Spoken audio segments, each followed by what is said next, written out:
दोस्तों, जनमंच पर एक बार फिर से आपका स्वागत है। हम लघु सचिवालय हिसार के सामने हैं और सलीम सुलखनी हमारे साथ है। आज देश के अंदर बीजेपी की सरकार है और बीजेपी वो पार्टी है जिसके कई संगठन हैं और जो रोजाना हिंदू मुस्लिम की बात करती है और मुस्लिमों से रोजाना सर्टिफिकेट लिया जाता है कि आप देशभक्त हो या नहीं हो। रोजाना मुस्लिमों को टारगेट किया जाता है।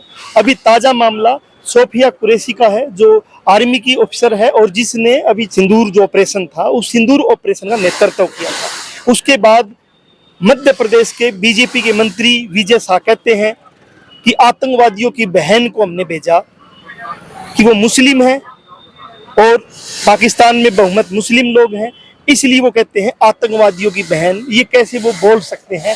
इस पूरे मसले पे लेके रोष है। हाईकोर्ट ने केस दर्ज करने की बात की है, इस पे केस दर्ज किया जाए। सलीम सुलखनी ज्ञापन देने आए हैं। सलीम, कैसे देखते हो कि रोजाना भारत के मुस्लिम को ये साबित करना पड़ता है कि मैं देशभक्त हूँ?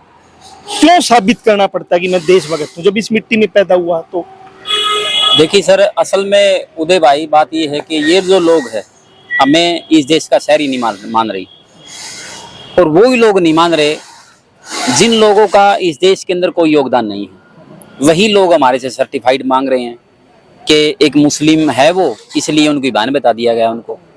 एक इतनी छोटी सोच ये एक नहीं है, ऐसे ऐसे कीड़े बहुत हैं। और ये कीड़े जब पैदा होते हैं, जब बहुत बड़ा कोई एक कीड़े का जब व्यापार होता है ना, तो ये इनके व्यापारी कोई बड़ा बैठा है जो इनको हर रोज का रोज टारगेट देता है। एक मौके पे मंत्री और 168 साल की जिसका योगदान रहा हो जिस परिवार का, उसके ऊपर सवाल करे, और ऊपर से महिला। और उस वक्त का उसका बयान, जब दो देशों की जो लड़ाई झगड़े हैं वो इस टाइप से जो है बढ़ रहे थे कि जिसके अंदर हर पल ये लगता था हमारे को कि पता नहीं कब कितनी लड़ाई बढ़ जाए, उस वक्त ये लोग बयान दे रहे हैं। तो ये बयानवीर हैं। इन लोगों को सिर्फ बयान देकर एक मशहूर होना है। और खास करके मुस्लिमों की जो बात की, उसके ऊपर हमारे को शहरी नहीं मान रहे। मतलब ये कह रहे हैं कि आप यहाँ के नहीं हो। इन बेवकूफ़ों को ये नहीं पता कि हम 22 हैं। हमारे पूर्वजों ने इस देश की मिट्टी के लिए, इस देश के आंदोलन के लिए अपनी जान तक कुर्बान कर दी, अपना सब कुछ त्याग कर दिया। आज भी भले ही मिट्टी के टीले बन गए हो वहाँ जगह पर, लेकिन आज भी हमारे बुजुर्गों की वहाँ पर कब्रें जो हैं दफन है। आज वो लोग हमारे से सर्टिफाइड करवा रहे हैं। एक मंत्री ने बयान दे दिया, उसके खिलाफ दे दिया, जो आर्मी में ऑफिसर है और जो अभी अभी ऑपरेशन जिसके ऊपर तिरंगा यात्रा निकाल रही सरकार गर्व कर रही है, उस ऑपरेशन का नेतृत्व करने वाली जो लीडर है, आर्मी की पर्सन है सोफिया, उसके खिलाफ आपत्तिजनक बयान दे दिया, जिसपे हाईकोर्ट ने केस की बातचीत की है। बीजेपी ने अभी तक उस मंत्री को बाहर नहीं किया है, उस पर कोई बयान नहीं आया। देखिए, बयान आप एक बात को समझें। मैंने जो आपको बताया कि ये कीड़े का बहुत बड़ा एक वो है जो एक जगह से चलता है। अगर इतना ही इनको घिन होती है ऐसे विचारों से, तो इसका मतलब तो साफ दिख रहा है कि ये विचार जो है इन्हीं लोगों के अंदर से निकल कर आए हैं। ये क्यों करेंगे उसके खिलाफ कार्रवाई? एक हाईकोर्ट के जज ने, मतलब हाईकोर्ट ने खुद ने संज्ञान लिया है, तब जाके इसके ऊपर जो है वो जैसी भी FIR दर्ज हुई है। आप यहाँ से आइडिया लगा ले कि ये किस प्रवृत्ति के लोग हैं। और ये ट्रोल टूच भैये 2-2 पैसे वाले जो इनको जो अच्छे लोगों को जो ट्रोल करते हैं, ये वो लोग हैं जिनकी खुद की कोई छवि नहीं है और दूसरों की छवि बिगाड़ने पर तुले हुए हैं। और दूसरी मैं आपको बताऊं, जो बीजेपी वाला जो है, जो बीजेपी वाली जो आपने कहा विजय साहू वाली जो बात आई है, वो सिर्फ इसलिए वोट की राजनीति है वहाँ, क्योंकि विजय साहू जिस जाति से वहां आता है उस जाति की काफी सीटों के ऊपर होल्ड है उनका, और वो कुंवर लगाते हैं पीछे। यानी अपने आप को आज भी वो अपना राजा महाराजा समझते हैं इस प्रवृत्ति के लोग। नहीं, मैं कह रहा हूँ कि जैसे नीरज चोपड़ा, ठीक है, नीरज चोपड़ा आर्मी में है और नीरज चोपड़ा ओलंपियन भी है, उसने खेल जगत में नाम कमाया है और आर्मी के अंदर भी है। उसके को भी ट्रोल किया गया, उसकी माँ को ट्रोल किया गया। ऐसे ही अभी ये जो विजय नरवाल जिसकी मौत हुई पहलगाम के मसले में, आर्मी में थे, उसकी पत्नी ने जब कहा कि कश्मीर को और मुस्लिमों को टारगेट न करो, आतंकवादियों ने किया ये काम, उसको भी माँ बहन की गालियां दी कि ट्रोल किया गया। तो ये क्या है भाई? ये वो लोग हैं, आप जब भी कोई अच्छी बात करोगे तो आपको ट्रोल किया जाएगा। आप जब भी एक भाईचारे की बात करोगे आपको ट्रोल किया जाएगा। आप जब भी देश की एकता, समानता, अच्छे व्यवहार की। हिंदू मुस्लिम सिख ईसाई की बात करोगे तो आपको ट्रोल किया जाएगा। इस चीज से क्या हुआ, उससे उनके खिलाफ जिन जिन जिन के खिलाफ आपने एक जस्टिस, जो चीफ जस्टिस है हमारे देश के, उनके खिलाफ इतनी बड़ी बात उन्होंने कह दी निशिकांत दुबे ने, क्या हुआ उसके खिलाफ? कुछ नहीं। तो आप यहीं से एक आइडिया लगा लें कि जो आदमी एक अच्छी प्रवृत्ति का जो आदमी है, जो अच्छी बात करेगा, ये वो उससे नफरत करते हैं। इनको नहीं चाहिए ऐसे मैं लोग। एक और पूछ रहा हूँ कि मतलब पाकिस्तान से आए थे, हमला हुआ, ये सरकार कह रही है उसकी जांच होनी चाहिए, कोई समस्या नहीं, लेकिन कश्मीर में एक घटना होती है, हिसार के अंदर आदमपुर है, आदमपुर में कुछ लोग इकट्ठा होते हैं धर्म के ठेकेदार बन के और कहते हैं कि जिहादियों को निकालो, मुस्लिमों को निकालो। ये अलग अलग जगह पे हुआ।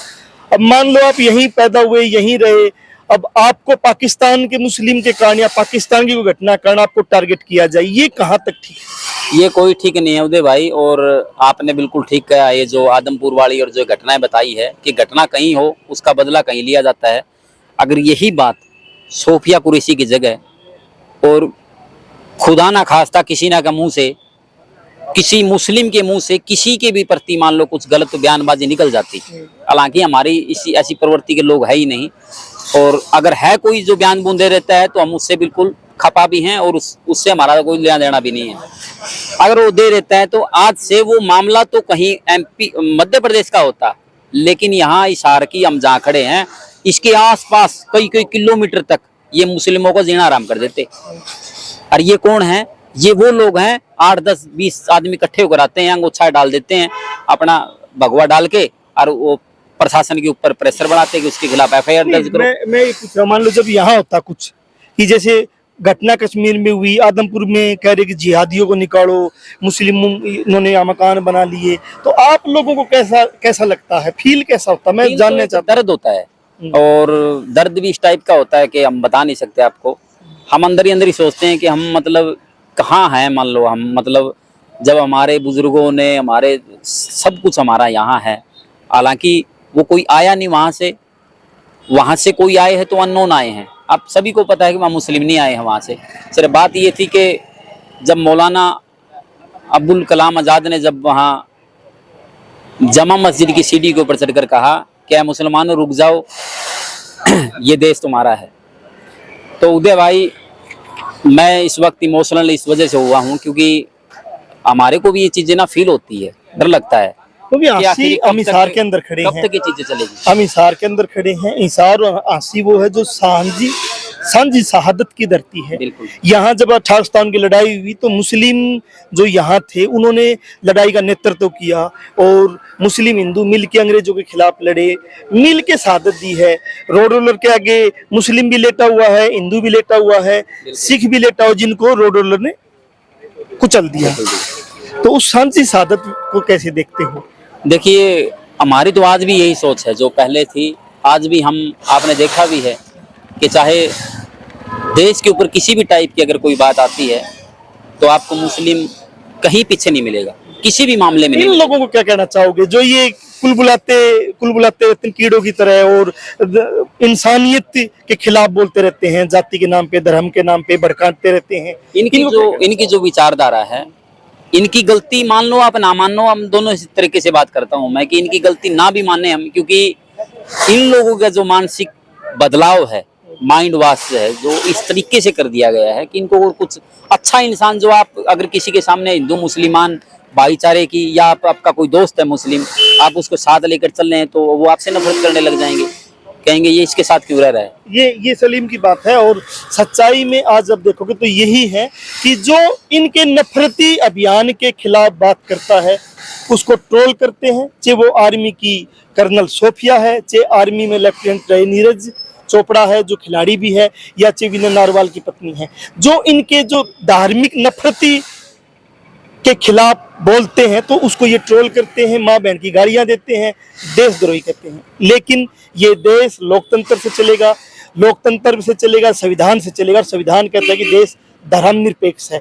धर्मनिरपेक्ष देश को धर्मनिरपेक्ष के चश्मे से ही देखना पड़ेगा, न कि हिंदू मुस्लिम के चश्मे से।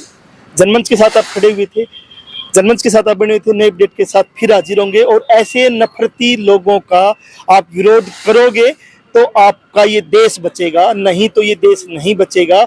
ये लोग धर्म के नाम पे लोगों को बांटकर फिर एक बार विदेशी आक्रांताओं का राज करवा देंगे। जनमंच के साथ बने थे, नई अपडेट के साथ फिर हाजिर होंगे।